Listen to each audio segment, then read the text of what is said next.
नमस्कार बंधुओं। आज यूट्यूब वीडियो के माध्यम से आप सब लोगों के सामने एक प्रश्न के साथ उपस्थित हुआ हूँ।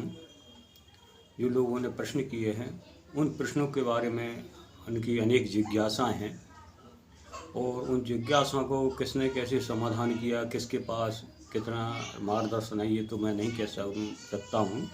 जिसने जो भी मार्गदर्शन किया ठीक किया होगा, लेकिन जो जानकारी मेरे अनुभव में आई है, मैं उन्हीं के प्रश्न को लेकर के और अपनी बात कर रहा हूँ। अगर आपको यह बात समझ में आए तो माने, और अगर आप लकीर के फ़कीर हैं तो फिर आपकी इच्छा है। किसी के ऊपर मैं जो बात बतला रहा हूँ उसके ऊपर कोई दबाव नहीं है कि मैं जो कह रहा हूँ अन्य की बात ना माने। ठीक है, वो भी माने आप, लेकिन जो मैंने अपने अनुभव में बात पाई है वह मैं आपको कर रहा हूँ।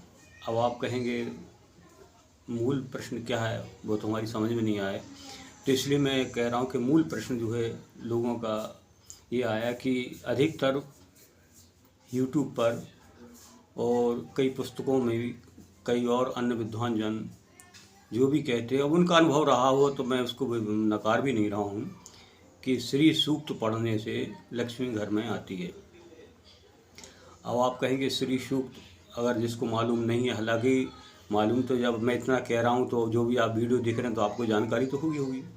तो श्री सूक्त जिसमें मैं एक पद आपको कह रहा हूँ कि जहाँ ये लिखा होता कि हिरण्य वर्णम हरिणीम स्वर्ण रजस्त्राम चंद्राहरणमयी लक्ष्मी जात वेदो माँ आवहे, इस तरीके से लिखा हुआ है। तो ये लोगों ने कहा कि आप सुबह शाम इसका पाठ करिए या श्रवण करिए, आपके घर में लक्ष्मी आ जाएगी। तो मित्रों ठीक है, उनकी बात है, लेकिन मूलतः ये बात जो है एक विधि है ये कि लक्ष्मी को हम कैसे प्राप्त करें, और ये विधि किसने बतलाई।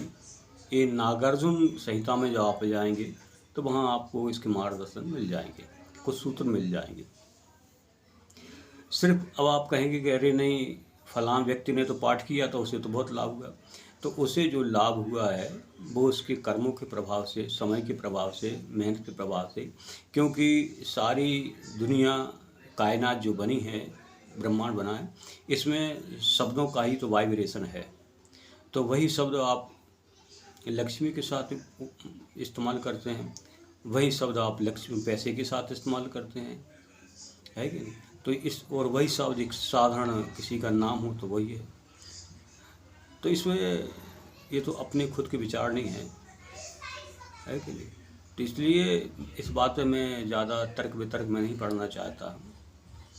अभी मूल बात पे आते हैं कि शास्त्रकार ने, ग्रंथकार ने, जो पुराने ऋषि महिषी हुए हैं, उन्होंने जो कुछ भी लिखा है अपने प्रैक्टिकल के आधार पर, रिसर्च के आधार पर लिखा है, और उन्होंने उस बात को अनुभव में पाई है। अब इसी बात को मैं आपके सामने रख रहा हूँ कि जहाँ श्री सूक्त में लिखा हुआ है, और ये भी बता दूँ ये जो सूक्तियाँ जो लिखी हैं ये प्रमाणिक हैं।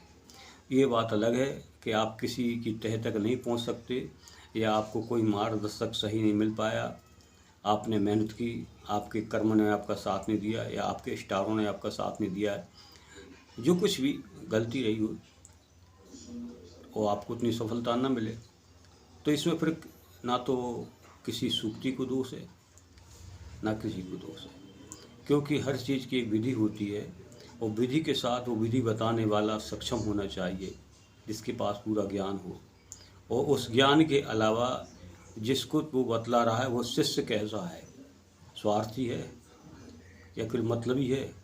क्योंकि मेरे जीवन में भी हजारों ऐसे लोग संपर्क में आए जो शुरू में बहुत चिकनी चिपड़ी बातें की, इस तरीके से सामने आते थे कि जैसे समझ लो उनके समान तो कोई श्रद्धावान है ही नहीं है, और कुछ ही समय में गिरगिट की तरह रंग बदल दिया। जब उनको थोड़ा सा नेम फेम मिलने लगा उसी तरफ बढ़ गए। इसमें ठीक है, उनका ही जितने संस्कार थे उस संपर्क में रहे, बाकी संस्कार थे वो जाने, उनका प्रारब्ध जाने, ईश्वर जाने, इससे में क्या करना है। लेकिन जहाँ तक कोई भी व्यक्ति उस भाव से नहीं आता कि जिस भाव से आना चाहिए, सिर्फ अपने मन में ऊपर से तो दिखावा करता है। जब किसी गुरु के पास जाता नहीं, मैं अपनी बात नहीं कर रहा हूँ, मुझे तो ज़्यादा ज्ञान भी नहीं है, तो उसके सामने केवल एक दिखावा करता है, और दिखावा ऐसा करता है कि ताकि लोग समझे करे ये बहुत श्रद्धावान है, बहुत समर्पण वाला है, जबकि ये श्रद्धा समर्पण दिखावे से नहीं देखी जा सकती है, ये तो अंदर की बात होती है। और वीडियो में जो मैं बात कर रहा हूँ, मेरे जीवन में जो अनुभव में बात आई, जो मैं उसी बात पे कर रहा हूँ, मैं किसी की सुनाई बात पे नहीं कर रहा हूँ, जो प्रत्यक्ष में मुझे अनुभव में आई है। ऐसे धूर्त लोग भी मेरे संपर्क में आए, जो अपना काम निकालने के लिए संपर्क में आए, और थोड़े से काम निकला तो फिर किनारे हो गए। तो मैं ये भी नहीं चाहता कि मेरे किनारे रहो, आप हो गए अच्छी बात है, ये तो ईश्वर की गति है, आपके कर्मों का प्रारब्ध है। खैर इस बात में मैं नहीं जा रहा हूँ, और इसलिए कोई भी ज्ञान ज़्यादा नहीं फैल पाता है, क्योंकि आदमी उस ज्ञान को लेने को कम केवल बेवकूफ़ बना करके अपना उल्लू सीधे करने को ज़्यादा विद्वानों के पास जाते हैं, आचार्यों के पास जाते हैं, जो जानकार होते संत होते उनके पास जाते हैं। और जब वो संत या विद्वान जो भी है, मनीषी, उसने अपने जीवन खपाया तो कुछ तो उसे अनुभव होगा कि जो व्यक्ति सामने आ रहा है वो है किस तरीके का, तो वो भी फिर वही रुक जाता। उसके मन का पूरा करने के लिए भले ही वो चर्चा करता रहे ताकि उसका भी मन दुखी ना हो, लेकिन वो समझ जाता है ये व्यक्ति बदमाश है, 400 की सही फरेबी है, ये ज्ञान को समाहित नहीं कर सकता, तो फिर उसको उसी तरीके से वो डील करता रहता है। अब यहाँ पर मैं बात पे आता हूँ, नहीं आप कहेंगे ये तो सामाजिक बातें लेकर के आप बैठ गए हैं। तो देखिए, आप जब श्री सूक्त पढ़ेंगे ना, तो उसमें आता है कि हिरण्य वर्णा, अभी मैं जो पहले बोला तो उसी में दोबारा बोल रहा हूँ, हिरण्य वर्णा हरिणीम सुवर्ण रजस्त्राम चंद्रा हिरणमयी लक्ष्मी जात वेदो माँ आवह, ऐसा सूत्र में आता है। अब इसका अर्थ क्या बता दिया लोगों ने, वो ठीक है, उनकी बात बता दी, उस पर नहीं जा रहा हूँ। इसके में जो प्रमाणकर्ता नागार्जुन में इस बात के लिए दिखाया गया है कि अगर आपको लक्ष्मी को आबद्ध करना है, अगर आपको लक्ष्मी चाहिए, क्यों बगैर संस्कार के, बगैर प्रारब्ध के, बगैर हासी बात तो नहीं मिलती है क्या नहीं, ये भी ज़रूरी है। और तो इसमें इस बात को कहा गया है, उन शब्दों का अर्थ दिया हुआ है कि हिरण्य वर्णाम जो कहा गया है, वो प्रयोग की भाषा में हिरण्य वर्ण कुटज को कहा गया है। कुटज लकड़ी होती है, पेड़ होता है ना, उसको कुटज कहा गया है। और हिरणी, इसमें था हिरण्य वर्णाम हरिणे, तो हिरणी शब्द, अब वहाँ आप हिरण से लगा लें, वो आपकी गतिमति उसमें कुछ नहीं कर सकता। मैं तो अपनी बात एक अल्पज्ञ के तरीके से कर रहा हूँ। तो हिरणी जो है मजीठ को कहा गया है। और फिर इसमें आता है सुवर्णम रजस्त्राम, तो इसमें जो रजस्त्राम शब्द आया है, इसको सत्यानाशी के जो बीज होते हैं उनको कहा गया है। एक प्रैक्टिकल विधि है लक्ष्मी की। जो लोग झांझ मंजीरे बजाते हैं और इस लोग गाते रहते हैं, भवन कराते रहते हैं, वो ठीक है, उनकी बात है, उसमें नहीं जा रहा हूँ, लेकिन वास्तविकता क्या है उस बात कर रहा हूँ। फिर इसमें आता है चंद्रा हिरणमयी। अब उसमें आप जहीं कहीं अर्थ देंगे तो चंद्रा का चंद्रमा से लगा देंगे, जबकि चंद्रा जो है शास्त्रकार ने नीले तोते को कहा गया है। इसी को कहीं देसी भाषा में हरिया तोता भी बोल देते हैं। फिर आता है हिरणमयी, तो हिरणमयी गंधक को कहा गया है। जात वेदो शब्द जिसमें आता है हिरण्मयी लक्ष्मीम जात वेदो माँ आवह। तो जात वेदो कहा गया है पारे के लिए, मरकरी पारा। अब ये मैं इस बात पर नहीं जाऊँ, पारा भी कई प्रकार का होता, सफ़ेद ही देखा होगा आपने, लाल भी होता, पीला भी होता, धूम्र कलर का भी होता है। अभी मैं उसमें बात नहीं कर रहा हूँ, फिर यही पर पारा कहा गया है। उसके बाद शब्द आता है जात वेदो माँ आवह। तो आवह शब्द को, जो शब्द है, ये तांबे के बर्तन को कहा गया है।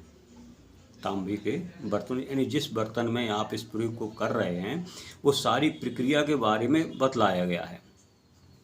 इसको आप ऐसे समझ लीजिए कि शास्त्रकार ने ये कहा है कि आप सर्वप्रथम एक तांबे का बड़ा पात्र लें। एक यहाँ बात मैं सिर्फ समझाने की कह रहा हूँ, वो बात जो मैंने आपसे बात कही है वो समझाने के लिए, कि ताकि आप अगर समझ सकें कि वास्तविकता क्या है। तो इसमें शास्त्रकार ने उसका अभी तो उनके कोट किए हैं, कोट को डिकोड किया है, जैसे हिरण्मयी हरिणी सुवर्ण जस्ता, ये इसको किया। अब उसके भावार्थ में जाते हैं तो उसमें कहा गया है कि आप जो है पहले तांबे का एक पात्र लें। कितना बड़ा? कम से कम उसमें 20 से 25-30 किलो पानी आ जावे, और सबसे नीचे पारे को रखें। अब देखिए, आपको पारा शब्द बोल रहा हूँ तो आप सीधा जो बाज़ार से H2 कई कंपनियों को पारा आता ना सीसी में, उसको वो पारा काम नहीं करेगा। पारे को संस्कार करना पड़ते हैं। संस्कार तो देखिए 9 संस्कार हैं, कोई 8 बता देते हैं, कोई 24 बता दे, कोई 27 बता देते, कोई 21 बता देते, और पारे के संस्कार तो 108 हैं, और आगे बढ़े तो और ही मिलेंगे।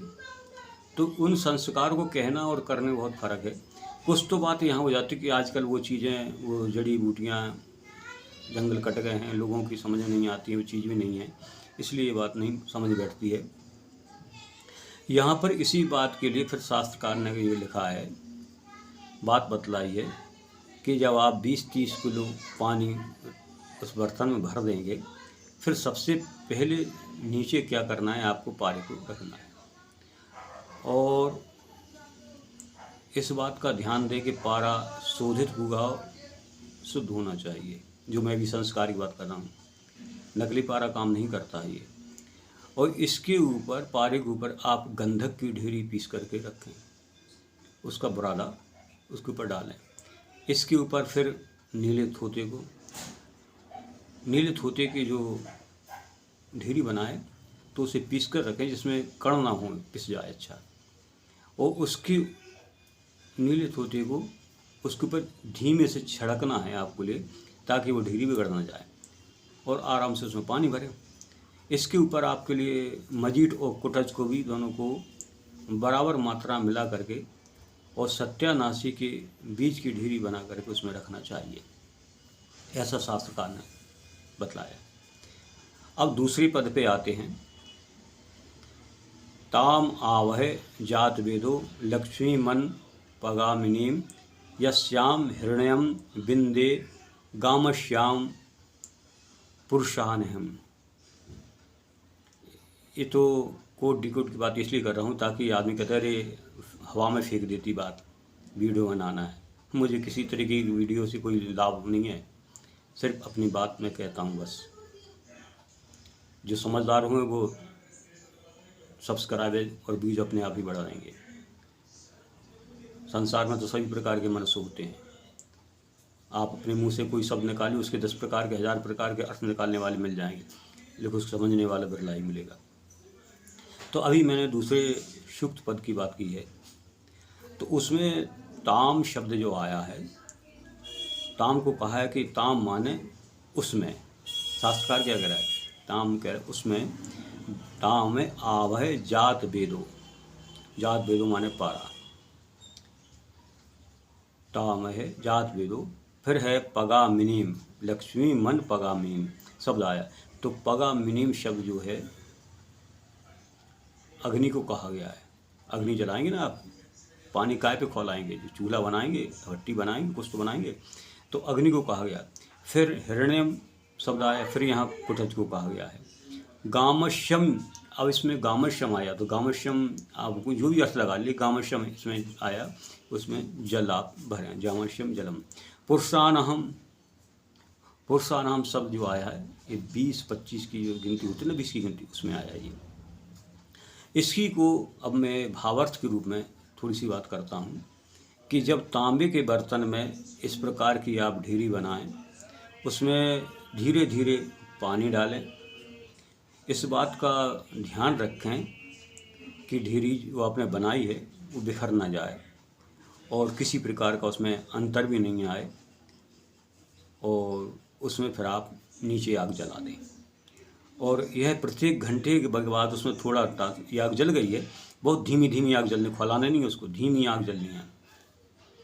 उसके बाद थोड़ा सा जो कुटज पाउडर है वो आप रखें, और कुटज पाउडर के ऊपर से भड़कते चले जाएं, ऊपर डालते चले जाएं।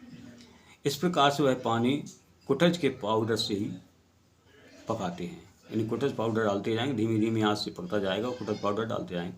इस प्रकार से लगभग 10-12 घंटे यह क्रिया चलती है। अब उसमें घटी के हिसाब से दिया है, तो यहाँ मैं घटी की बात नहीं कर रहा हूँ, यहाँ मैं एक अंदाज से बता रहा हूँ कि 10-12 घंटे करीब इसमें लगता है यह क्रिया करने के लिए। फिर शास्त्रकार ने तीसरे सूक्त में कहा है, अश्य पूर्वा रथ मध्याम हस्तिनाद प्रबोधिनी श्रियम देवी मुक्पहम श्रेयमा देवी दुष्टाम। अब यहाँ जो शब्द दिया है अश्य पूर्वा, यानी जब आप ऐसी क्रिया करेंगे तो सुनहरी परत उस पानी के ऊपर आएगी। रथ मध्यमा यानी पानी के बीच, पानी के ऊपर। हस्तिनाद, इसमें हाथी के जो गर्दन से जो गंध निकलती है, ऐसी उसमें गंध आएगी। हाथी की गंध, ऐसी सीधी भाषा में कहूँ तो हाथी गंध आएगी, उसमें आने लगेगी। और प्रबोधनीय कहा गया है नींबू के लिए, और इसी के साथ में उसी पानी से एक गुंजार की आवाज़ भी आने लगेगी। श्रियम, श्रियम सोने को कहा गया है। देवी लक्ष्मी है। मुप्पहे समृद्धिम जुस्ताम, यानी मेरे ऊपर प्रसन्न हो जाएगी। शास्त्रकार कह रहा है कि जो मैं क्रिया कर रहा हूँ, ये मेरी क्रिया सफल हो, हे देवी आप इस रूप में प्रसन्न हो जाइए, मुझे इस रूप में स्वर्ण के रूप में प्राप्त हो जाइए। यह इसमें यहाँ बात आ जाती है। अब इसी भावार्थ में कहा गया जब 8-10-12 घंटे आप यह सब क्रिया करेंगे, वह पकेगा, तो पानी ऊपर जो सुनहरी परत छा जाएगी, तो उस आँच देने पर उस पके हुए पानी पे, जो पानी पका रहे हैं ना, उसमें ये सब क्रिया कर रहे हैं, उसमें गुंजार, मस्त हाथी जैसी गुंजार, और उसमें सुगंध, यानी हाथी की जो गंध आती है वैसी गंध आने लगेगी। और धीरे धीरे तलहटी में अब होगा क्या, अब सोना कहाँ से बनेगा। देखिए मैं कह रहा हूँ तो इसका मतलब ये भी मत समझ लेना कि आप तुरंत बनाने बैठ जाएं, आपको पूरा ज्ञान है नहीं है। और अगर आपने पानी में गर्म में पारा डाला, उसकी अगर भाप बनेगी तो आपको नुकसान हो जाएगा आँखों के लिए, समझे। तो पहले किसी योग व्यक्ति से इसका पूरी ज्ञान ले, उसके बाद ही। ये तो मैं अपनी बात को एक मार्गदर्शक के रूप में, आप संक्षिप्त में रूप में कह रहा हूँ। कुछ लोग क्या वीडियो देखा तुरंत करने लग जाते हैं, ऐसा नहीं। जब तक कोई योग व्यक्ति ना मिले और वो व्यक्ति जिसने किया हो वो भी अगर किताबी ज्ञान वाला है, तो वो आपका काम नहीं करेगा। वो वही हो जाएगा, आप डूबनते पाड़े और ले डूबे परिवार, खुद भी डूबेगा तो मैं भी डुबा देगा। इसलिए मैं कह रहा हूँ कि ये तो यहाँ कह रहा हूँ कि लक्ष्मी श्री सूत्र है, ये श्री सूक्त प्रैक्टिकल विधि है लक्ष्य प्राप्त करने की। ये गाने की या सुनने की विधि नहीं है कि इसको सवेरे पाठ करो, 5 पाठ करो, 10 पाठ करो, लक्ष्मी आ जाए। कहीं कुछ होने वाला नहीं है इससे, इसलिए कर रहा हूँ। उसके बाद फिर जो तलाटी में जो नीचे जो पारा आपने पहले रखा था, वो पारा जो है निकाल लें आप। पानी ठंडा हो जाए, पारा निकाल लें। फिर उस पारे के लिए नींबू के रस में, अब नींबू ये नहीं है, नींबू दूसरा बड़ा वाला नींबू आता है, कई प्रकार के नींबू होते हैं ना, तो नींबू के रस में उसे घोंटें। जब उसमें नींबू के रस में घोंटेंगे तो धीरे धीरे धीरे जब यही क्रिया करेंगे तो जो पारा है वो स्वर्ण में परिवर्तित हो जाता है। ऐसा शास्त्र में कहा गया है, विद्वानों ने कहा है। तो वास्तव में जो हमारे ग्रंथों में अपूर्व और आश्चर्यजनक विधियाँ लिखी हुई है, वे विधियाँ एक संकेत के रूप में लिखी हैं और कूट भाषा में लिखी हुई हैं। आवश्यकता इस बात की है कि हम उन विधियों को भली प्रकार से समझ पाएँ, या कोई समझाने वाला व्यक्ति हो और पूर्ण श्रद्धा भाव से, समर्पण भाव से, श्रम के साथ उस पर हम काम करें। जब काम करेंगे तभी आपको पता चल पाएगा कि इसमें सच्चाई कितनी है, लिखने वाला झूठा है, कहने वाला झूठा है, या कौन है। इसलिए आज मैंने, जो लोगों ने प्रश्न किया था कि श्री सूक्त पढ़ने से क्या लक्ष्मी आती है या श्री सूक्त क्या है, तो उसके बारे में मैंने जो भी मुझे अच्छा लगा, जो मेरे जीवन में अनुभव आए, उनके आधार पर मैंने आपसे ये बात कही है। आगे आपकी इच्छा है, किस बात को मानते हैं, क्या आपको उचित लगती है। इन्हीं शब्दों के साथ जो भी इस चैनल पे हैं, निखिलेश स्वानंद ज्ञान ज्योति चैनल, आप लोग इसको बहुत पसंद करते हैं, देखते हैं, सब्सक्राइब भी बढ़ते हैं, व्यूज़ भी बढ़ते हैं, आपका प्रेम भी मिलता है और आप सब और शालीन भाषा में प्रश्न भी करते हैं। हम इन सब बातों के आपके बहुत आभारी हैं। आप सभी खुश रहें, स्वस्थ रहें, परिवार सहित। सभी को हमारा नमस्कार।